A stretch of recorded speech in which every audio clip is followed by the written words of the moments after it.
¿Sabías que 3 de los más grandes genios del jazz murieron de una forma bastante trágica?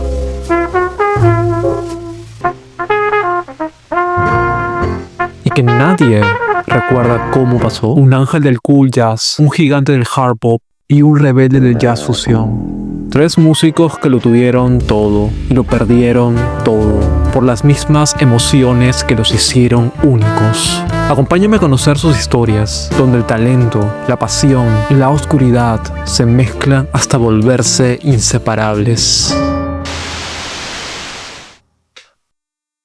Chet Baker tenía una cara de estrella de cine, y una trompeta que parecía venir del cielo, y una voz que te hacía enamorarte y frustrarte a la vez. Fue el chico dorado del cool jazz, pero su historia no termina con aplausos, sino con una tragedia que, hasta el sol de hoy, sigue dejando preguntas. Nació en Oklahoma y desde muy joven su talento era imposible de ignorar. Pasó por el ejército, un lugar que marcó su vida para siempre. Pasó también por las bandas del West Coast Jazz y fue Gerry Mulligan quien lo lanzó al estrellato. Su tono frágil, casi infantil, hizo que medio mundo se rindiera ante él. Pero en los años 50 llegó la heroína y con ella el principio del fin. Fue arrestado varias veces, no solo en los Estados Unidos, sino también en Italia, en Alemania, en Suiza y en Francia. Vivió entre cárceles y escenarios, entre ovaciones y callejones oscuros, esos por donde nadie se atreve a andar. A veces vendía su trompeta para conseguir la siguiente dosis, o tocaba sin recibir pagos, e incluso hasta hacía trabajos fuera de la música, como limpiar o servir en bares. Ese vicio lo estaba humillando. En 1966, después de tocar en un club en Sausalito, California, unos maleantes lo golpearon de una forma tan brutal que perdió los dientes y con ellos casi pierde su carrera. Tuvo que aprender a tocar con una prótesis dental. Su sonido cambió, se volvió más triste, más introspectivo, más humano. Durante un tiempo, trabajó en una gasolinera para después volver a la música.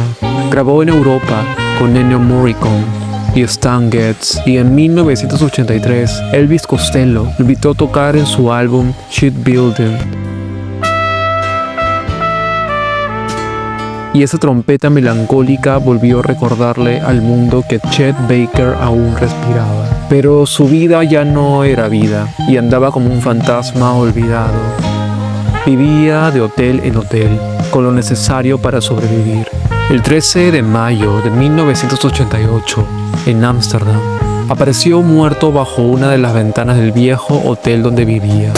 Tenía 58 años. ¿Salto? ¿Accidente? ¿O quizás algo más oscuro?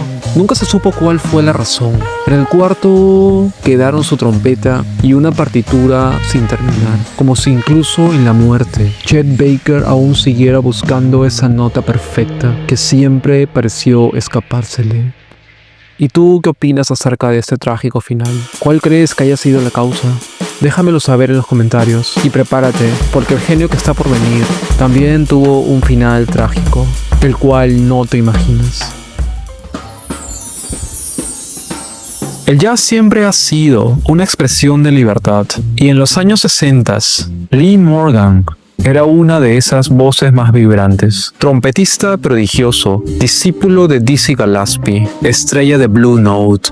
Su música era pura energía, pura vida.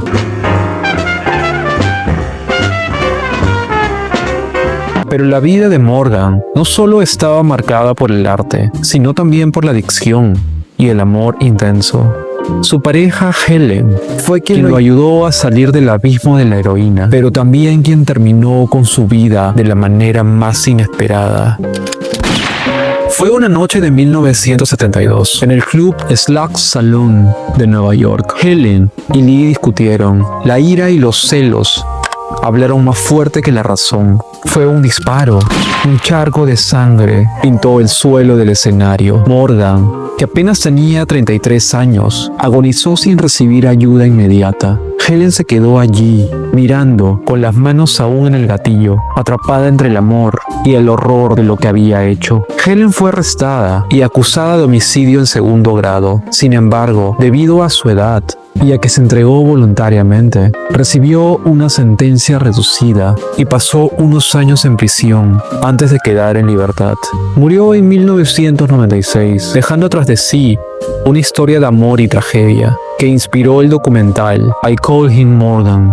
Yo lo llamaba Morgan. A pesar de su muerte prematura, Lee Morgan dejó un legado inmortal. Su álbum, The Sidewinder, sigue siendo una de las grabaciones más influyentes del jazz, y su estilo marcó a generaciones de trompetistas que lo consideraban un referente absoluto, incluso a trompetistas de la gama de Miles Davis.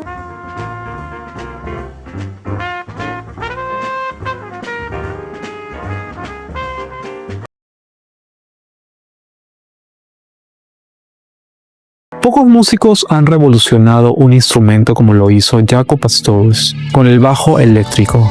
Su sonido era único, su virtuosismo innegable. Tocó con Weather Report, con Joni Mitchell, con grandes del jazz, y dejó una huella imborrable.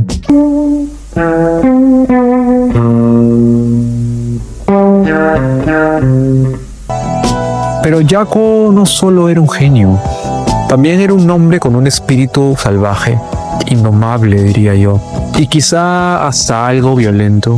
Con el tiempo, sus excesos y su trastorno bipolar fueron deteriorando su vida. Se volvió errático, impredecible, vulnerable.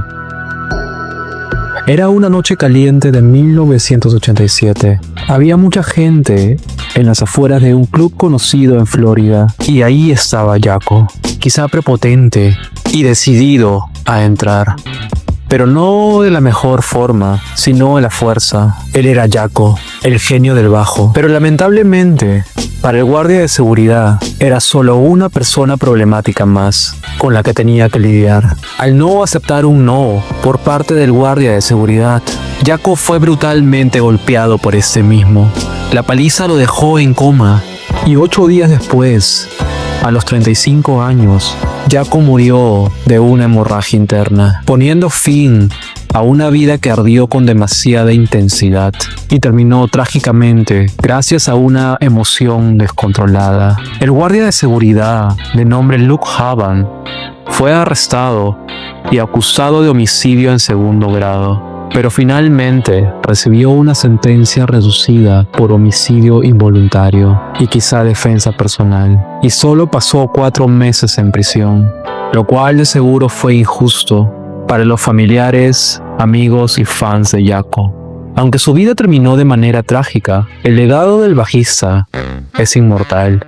Su técnica sin trastes redefinió el bajo eléctrico, y su influencia se extiende más allá del jazz, llegando al rock, al funk y a la música experimental.